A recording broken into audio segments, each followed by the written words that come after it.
I've seen you here a couple times. I come here like once a month. Did you say a couple times? Probably 4. Okay. Probably the 6 times I've come here, you've been here. So right. how many times do you actually come here? A week, a month?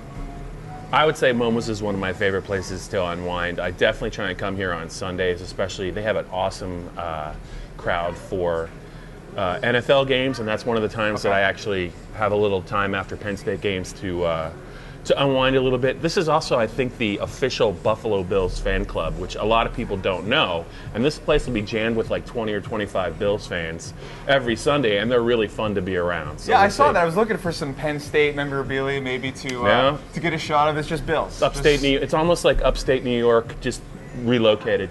A tortured fan base, so they gotta stick together, have a couple drinks. Correct, and they have more than a couple. Now, my wife's been on a health kick for me. Now, when I come here, I get the brisket. Yeah. But lately for lunch, I used to eat ham sandwiches every lunch for probably 7 straight years. Yeah. And now she's got me on a vegetable thing. Yeah, I don't know if Momo's is maybe the ideal place for people on a diet, but I think if you really want some good barbecue, this is the place. We'll see what we can do for you on the menu, but you might want to try the kitty platter if you're trying to cut calories. Or cut calories? Yeah. Yeah, I think so. I was just saying I've been having vegetables for lunch for about 2 weeks and now. And Momo's is known for their vegetables. Well, maybe, I guess. Does coleslaw count? Meat. Yeah. No, yeah. Every time I come here, I get the brisket sandwich. Okay. So that's what I'm gonna do. And if I could have the jalapeno peach barbecue on the side and coleslaw. As your side? As my side as well, yeah. That sounds super healthy. Yeah. Can I get a dozen wings with the tangy Texas on the side? Sure. The smoked wings are the best. Nice. So. I still haven't had the wings. Maybe I'll try one. The wings are the best. Yeah, you can have some of mine. Okay. Blue cheese good? Yeah, that's good. Okay. Thanks so much. Thank you. Keeping the menu? Yeah, that's fine. Right, thank you. So, Trace McSorley. Yeah. We got to see him play. What'd you think? He's an impressive guy. He looked a lot like the McSorley that I saw in the second half of the Georgia game when Christian Hackenberg got hurt. The one thing I thought he did pretty well is I was surprised how well he threw the ball. I thought he was fairly accurate. His numbers don't really reflect that. I think Patty was 16 of 31. But I thought a couple of the passes that were dropped could have been caught. He also threw a lot of deep balls, which are not easy completions. I thought he threw the ball very well. The one thing that struck me moving forward is if they're going to run him like that 14 or 15 times a game, they list him at 200 pounds. I think that's probably after a big breakfast. And they're going to play some really physical defenses, including this Pitt defense, moving forward. I'll be curious to see physically how he holds up. And I think that's one of the reasons why they wanted to get Tommy Stevens ready a little bit, because in almost every major school, you're going to have to use more than one quarterback. And they're going to run the ball, and James says they are. He's going to take some shots in this game and beyond. I thought it was interesting to see him run in a real game. He isn't a super dynamic athlete. Right. He can get the yards, he can get the first downs, but he's not like a Johnny Mansell or a Greg Ward Jr. at Houston that's going to get you a breakaway touch. I'm sure one will come at some point, but I thought that was interesting just to see how he matched up against a MAC defense as a runner. The arm was almost more impressive to me than the running ability. Yeah. Because it looked strong as it has ever. Yeah. He could throw it deep, and it was just missing on some of those deep balls. Yeah, and I thought, I think a lot of Penn State fans were overly critical of how the offense looked. The two takeaways I had were, first of all, that Kent State defense is pretty good. Yeah. They had 3 All-MAC, first-team All-MAC guys on the team, including 2 in the secondary. That's the strength of their team. And also, it was their first game, if you remember, that Trace spent most of August splitting reps with Tommy. So he really only had 1 week to get heavy reps to sync everything up that Penn State wants to do, including meshing with Saquon Barkley in the run game. So I think he'll be better as the season goes on. And I also thought Penn State left some points out on the board that James Franklin talked about. They made some mistakes. They had 33 points. I think they probably could have had in the high 40s had they been a little bit more efficient. So I think this offense will get better, but a lot will depend on the play of the offensive line, which I think the jury's still out on. The positive, just 1 sack. Obviously, it was a big sack because it led to points on the board from the turnover. But McSorley, I thought, was pretty good. It's kind of the people around him I was a little more worried about. The receivers, it was a problem all last year getting separation. Yeah. Chris Godwin is a proven deep threat, but I don't think he's Allen Robinson. I don't think he's like an NFL elite talent. So unless they can get some receivers making plays for him, it's going to be an issue, the whole loading the box concept all year long. Sure, yeah. In the first game, one of the things that Chris Godwin did really well, I thought, last year is when Hackenberg threw the ball up for him, almost like a jump ball, more often than not, even against good teams, he came up with it. In the Kent State game, he had a couple chances to make some big catches, and he just couldn't make them. He had trouble tracking the ball, I thought, on one or two plays. I think he'll get better. I was encouraged to see Mike Gesicki kind of be a little bit more consistent. They're going to need that, because especially since there's no really tight ends behind him. Could have had 2 touchdowns. Yeah. That was on actually Trace. But the other wide receiver position, it's Saeed Blacknall to start the year, and he's going to get single covered all year because you got Godwin on the other side, and they're worried about Barkley. And I think as Saeed, he had one pass hit him in the face, which I thought was a little bit awkward. Yeah. But I think Joe Moorhead, they're really deep at wideout. I think that if Saeed isn't a guy they can count on for 4 catches for 60 yards a game, they have Juwan Johnson, they have Irv Charles, they have DeAndre Tompkins, who's a smaller receiver that caught a deep pass in that game, and they've moved Deshaun into the middle of the field, the slot. He caught a touchdown pass, but I thought he would be a little bit busier in that first game. I think he will be, though, as the game goes on, because they're going to cover him with safeties. That's what kind of drove me a little crazy last year was, James Franklin talks about when they load the box, you are able to then throw it deep or horizontally or crossing patterns. And it seems like they never utilize the crossing patterns, whether it's not open or they're not used to looking for it, because in the NFL game, that's like everything. Yeah. Is in between the hash marks. Sure. So it seems like they never use that. And on the flip side of that is, if you're going to throw horizontally, I would like to see somebody out there make a play, whether they use some of their smaller, speedier guys as a Polk, or maybe even throw Miles Sanders out there in space, because they got to get some kind of production out there to open up Saquon Barkley. I thought he looked really good. He just didn't have any space to work with. Right. I was a little surprised we didn't see more of Brandon Polk in the opener, because he's definitely one of their more dangerous players when he gets the ball in space. I don't know. James doesn't usually discuss injuries. I don't know if something was bothering him. But the one thing I would say about last year's offense is there's a reason why John Donovan has not returned. And I'm not sure. I think part of it was, I don't think it was the best offense for the college game, but they were a little limited in what they could do because Christian was immobile, and they tried to make him fit into an offense. I thought it just didn't work, and I think that's why James didn't wait too long to get Joe Moorhead here. Joe is an up-tempo guy, and I do believe that Joe is a guy that will look at a defense, pre-snap, identify where the mismatch is or where the weaknesses in the defense, and go there. I thought it was smart of him and smart of Penn State to throw deep balls against Kent State, because that's what they were giving him. But you're right, you didn't see a lot of underneath stuff where if the receiver shakes free, it's a big gain. So we'll see. I'm really interested to see what Pat Narduzzi and Pitt do against this Penn State offense, because I guarantee you, Narduzzi's a big stop the run guy. He's going to do everything in his power to make life difficult for Saquon. And I think if Penn State's going to win the game, some receivers are going to have to step up and have really big days. It's interesting you talk about game planning, what we're going to see from Narduzzi, because one of the things that stood out to me in the press conference yesterday with James Franklin was he said, we saw a similar look that we get all the time, which is load the box, press on the outside, either beat them deep. We've seen it almost every game last season. But then he said, for the hurry up, they did a check with me because they were also seeing different looks, whether it must be specific fronts, things they weren't ready for. So I'm curious, is that bad game planning for them, or was that just week one, all they have is last year's tape to go on with Kent State?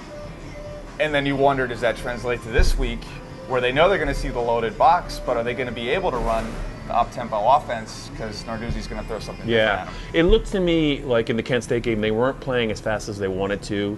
James basically said they gave us so many different looks that they didn't use last year that in the check with me, they just had to, they were a little surprised by what they saw, so it kind of slowed down the offense. I think now that Pitt is out there on tape, what they did against Villanova, I'm sure there'll be some wrinkles. I think Penn State has a little bit better of an expectation of what what they're going to see, and I would look for Penn State's offense to operate at a quicker pace. Because you're right, it was not quite the quick offense that it was advertised to be. They there were no delay of games like last year or the last 2 years, but it took them 10, 12, 14, 16 seconds to get a playoff, and I think they want to go a little bit faster than that. Just looking at Texas Notre Dame, the game of the weekend, the way Texas was able to play them, it was what Penn State needs to do. They were able to run a faster pace, obviously getting 7 yards per carry from your Tim Tebow reincarnate quarterback in swoops is big. Yeah. But then they were able to hit those deep shots to Burt several different times, and it gave them that big lead. Notre Dame came all the way back, but in the end, the run game saved them. They get the win. So if they can get at a tempo where they feel comfortable with it, really could keep Pitt off balance, and that's exactly what Moorhead is here to do, right? Yeah, they're gonna try, and I think Pat Narduzzi has held some things back. I'm sure Joe Moorhead is. There's a couple things we didn't see against Kent State that we will see against Pittsburgh. But I just think that really for Penn State, not getting too far ahead of ourselves, is this year's team is going to have to score quite a bit more than the last two Penn State teams, because defense I don't really sense. Awesome. Oh, nice. Thank you. Here's your brisket sandwich. Thank you so much. Paper towels over there. Do you guys need anything else? Looks like I got a silverware here. If you don't mind my reach. I think we're good. I think we're good, yeah. Enjoy. Thank you. Awesome, thank you so much. I think Penn State's defense is not going to be nearly as strong as it was in years past. Now, they play a lot of guys, but they lost a lot of talent off that defense. I think the offense is going to have to score more points. They didn't score. They scored barely any the last 2 years, but I think Penn State's going to have to be in the high 20s to low 30s if they're going to try and get 8 or 9 wins, which I'm not sure it's feasible, but you cannot play in today's game against the teams they're going to play and try and win games 23-17. I just don't think it's feasible. Yeah. They're going to have to get some points against Pitt, and they're going to have to scheme ways to do it. And their defense, if it's not going to be maybe as physical or as dominating up front as it was last year, they're going to have to get some turnovers, which they did against Kent State. So that's another way that they can kind of win on defense. Going to Pitt itself. Yeah. The big question of the week, the big question of the press conference yesterday, is this a rivalry? It's such a broad question. It's almost a cliche question, but it's one worth asking for generations of fans. Yeah. Today, is this a rivalry? I think it is. I think the fan bases definitely want this game on the schedule. I asked James Franklin about it Tuesday, about his thoughts about it. It's a 4-year contract, so it's 16, 17, 18, and 19. About how he feels about it being permanently on the schedule, and his default answer was, well, our schedules are mapped out to 2025. Now that, to me, without saying it, is I don't think it's quite the priority at Penn State that it is at Pittsburgh. I think Pittsburgh feels strongly about the game. Yeah. I think they definitely want it to be an annual game. I think it would be a shame if it's not, but Penn State's got to play 9 conference games. I think they ideally want their 3 non-conference games to be home games. So my guess is, as we talk right now, that after the 4 years, I don't think it's going to resume.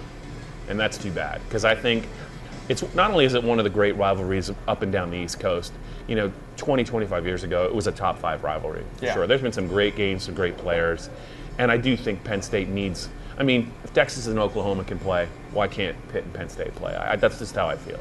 Yeah, in-state rivalries are one of the best. You got that proximity, the Alabama and the Auburn, those kind of games. Yeah, and I know Texas-Oklahoma is obviously a conference game, and this is not a conference game.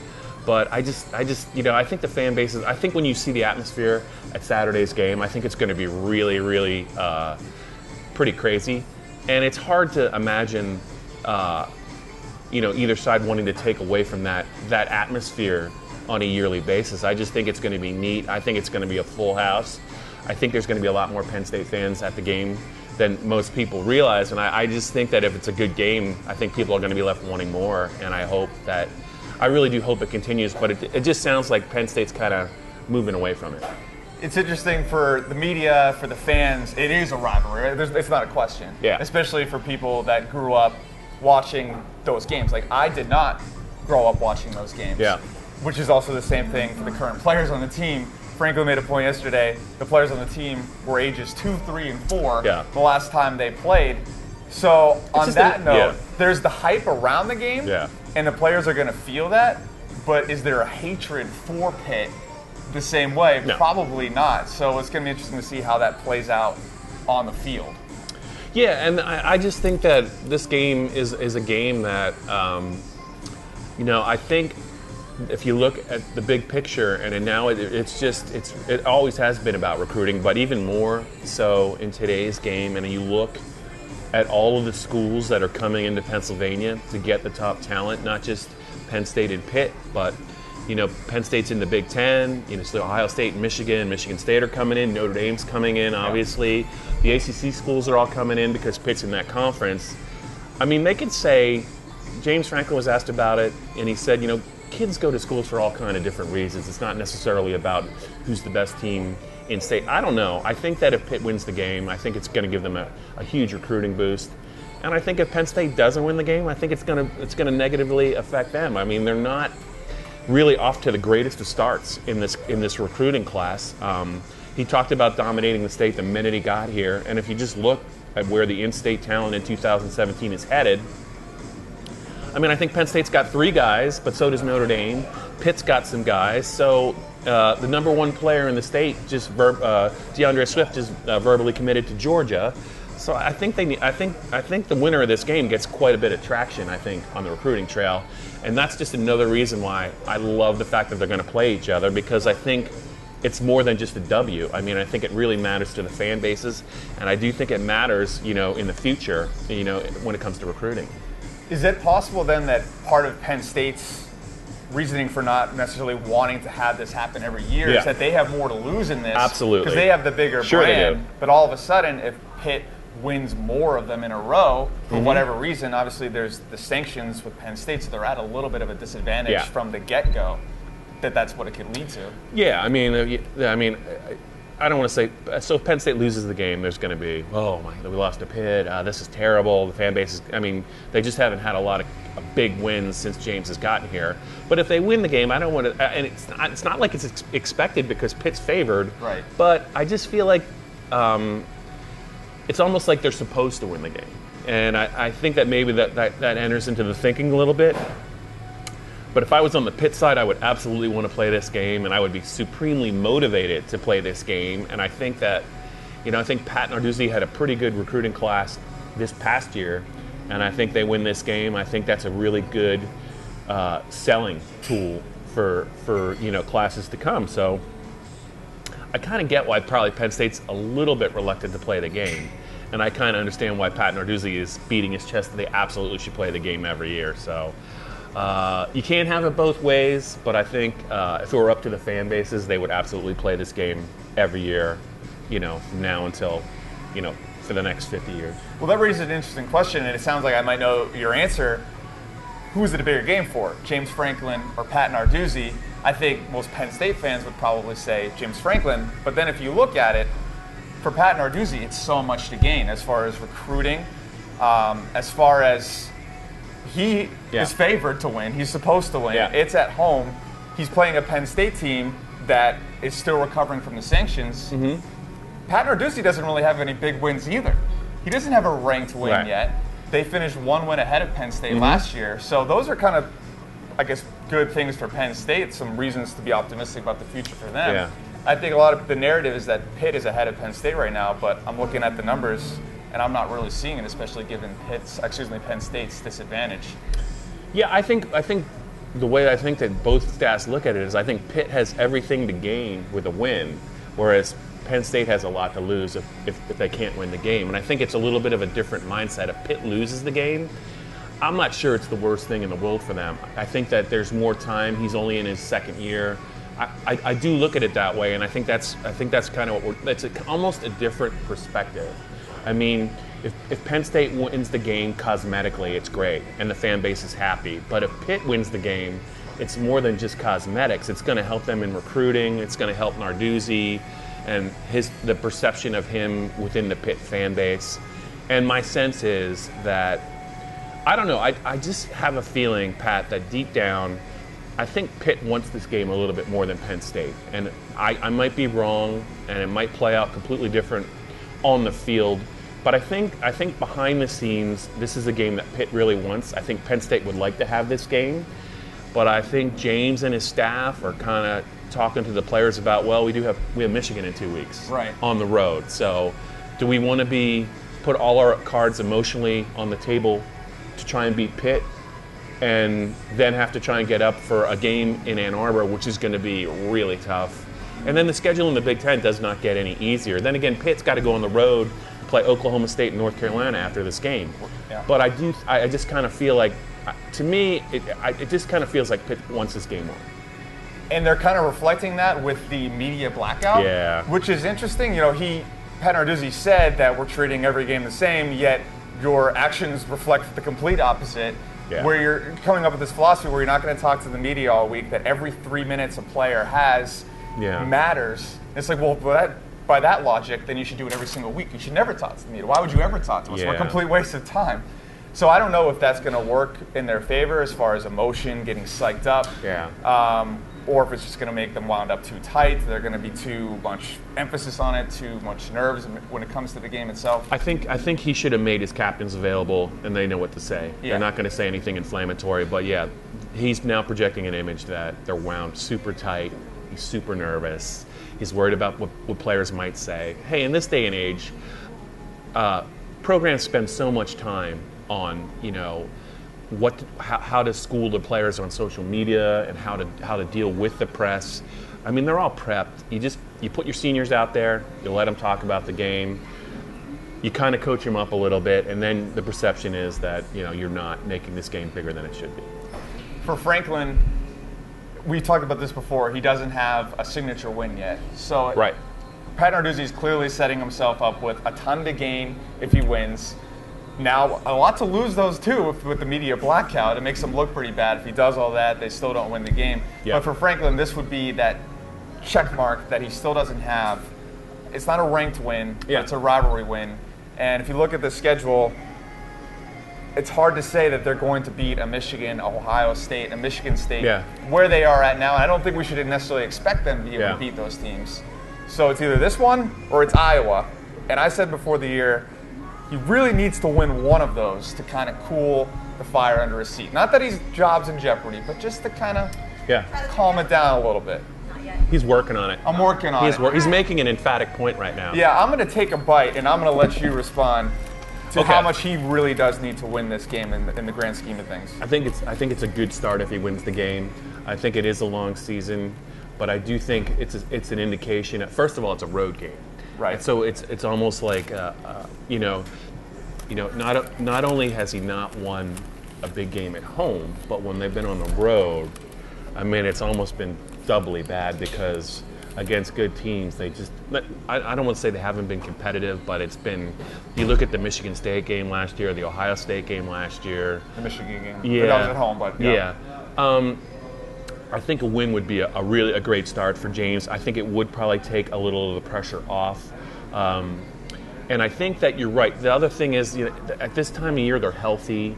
You can't really say, well, the sanctions or we're missing some key players. I mean, they're pretty much at full strength. There's still the newness factor of the Moorhead offense, and I'm not sure if they can catch Pitt off guard just a little bit. But I mean, this is a great opportunity for Penn State to get off on the right foot, because they lose this game and they get beat up a little bit in Michigan.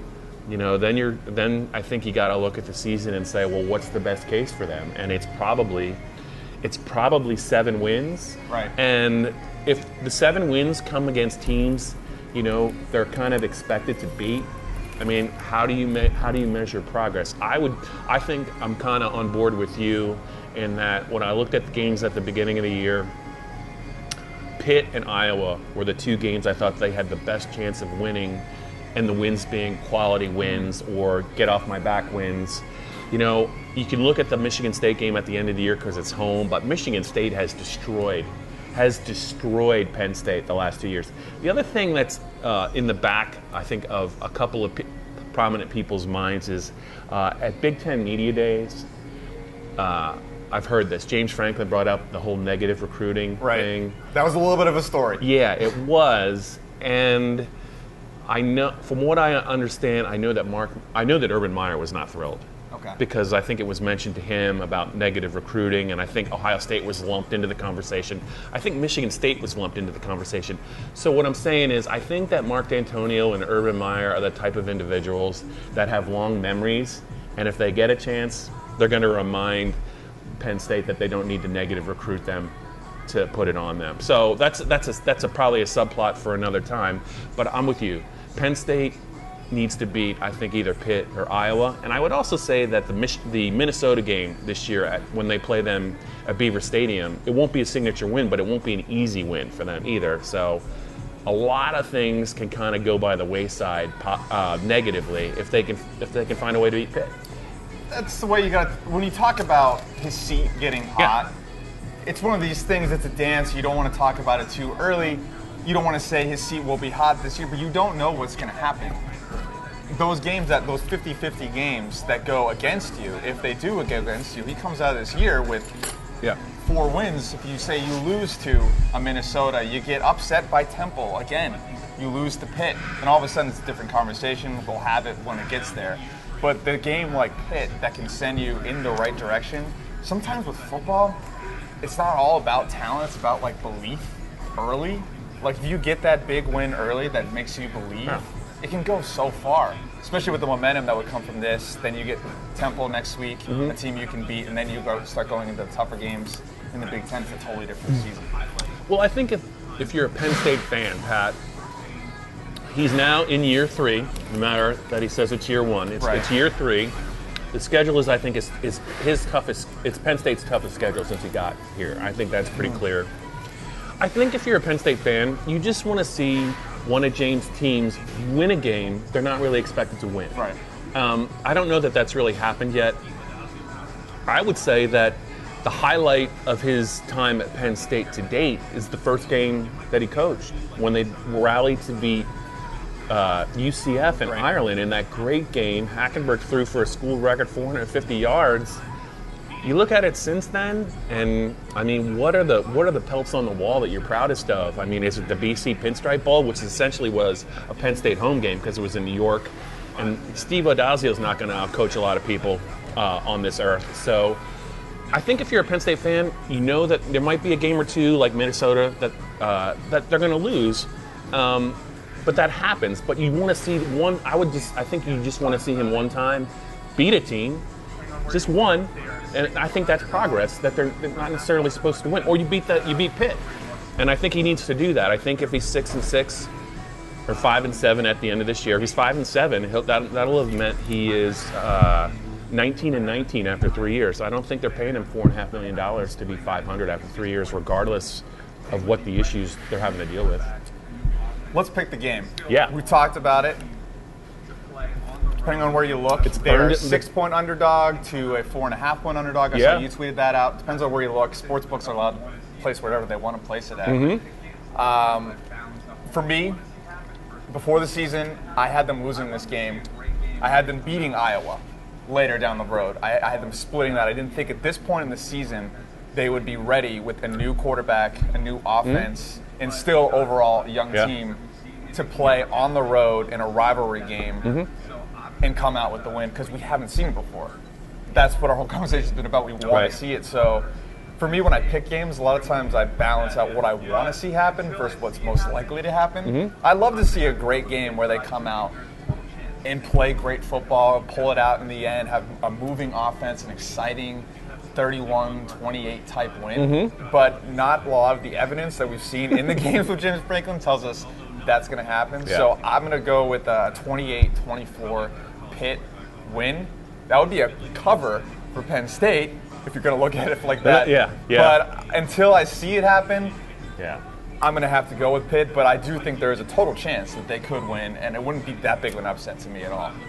Yeah, to me, if you have Saquon Barkley on your side, if you have Chris Godwin on your side, and I do think that Trace McSorley, although not like as physically gifted as Christian Hackenberg, is probably a better college quarterback already.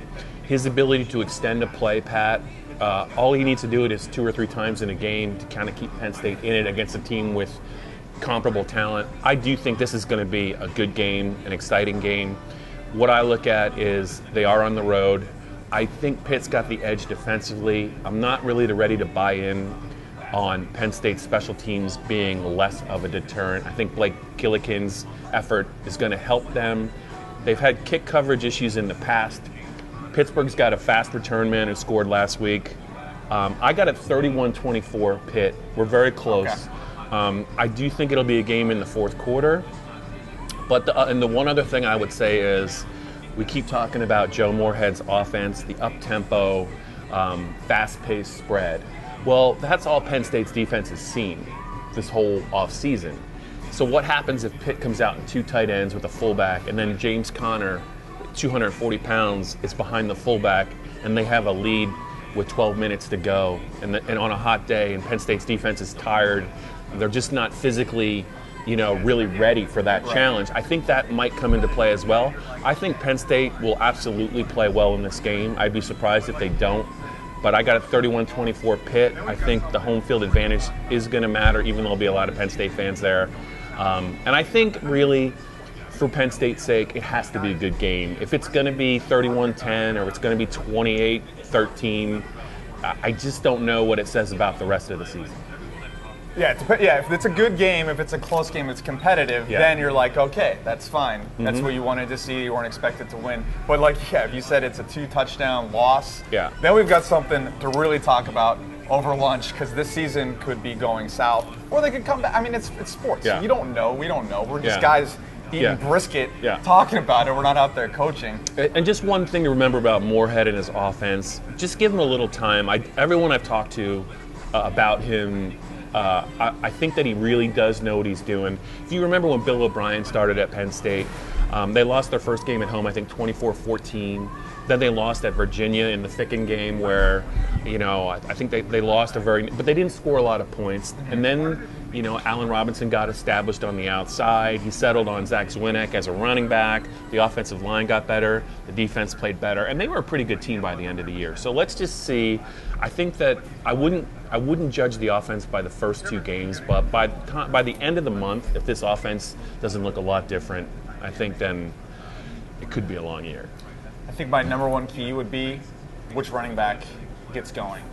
And part of it will lead you towards Saquon, because he's in better game shape. Obviously, James Conner has gone through a world of adversity between cancer and his knee tear, but he didn't look 100% healthy necessarily last week, but he probably has the better offensive line. So whichever team's going to control the tempo with the run game is what they both probably want to do. Neither one has a dynamic, elite quarterback. Right. That's going to be it. Yeah, Trace McSorley's going to have to make a play or two that he's not expected to make, and he can do that. I've seen him do it against Georgia. I saw him do it a little bit against Kent State. I think Pitt's got a pretty big defensive edge. I really do. I think this Penn State defense has some ability, especially up front with all the guys that they're playing. But I think that defensively and in the kicking game, Pitt's got the edge, and I'm just not sure if Penn State can score in the 30s against Pitt on the road to win the game, because I think that Pitt, as the game goes on, is going to find a way to get some points. So when the final is 10-7 and people are mocking both of us, don't be surprised. Well, I think most of us can agree it's easy to talk sports and drink. Yeah. It's a little harder to talk sports and eat at the same time, so our food's getting cold. Yeah. So I think let's dig in. Yeah, it's easiest for me just to drink, but if I'm going to talk sports, that works for me Yeah. too.